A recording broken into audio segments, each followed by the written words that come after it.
The Lovebirds. In a quiet garden, there lived two beautiful parrots, Rumi and Noor.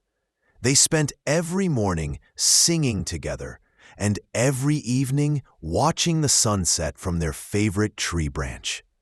One day, a heavy storm came.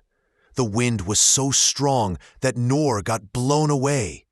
Rumi searched for her everywhere, from one tree to another, calling her name all night.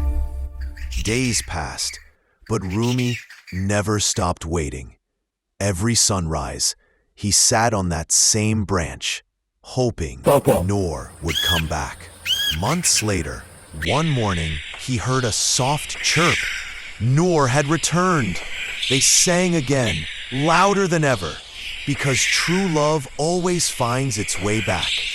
Moral: true love never fades. It just waits patiently.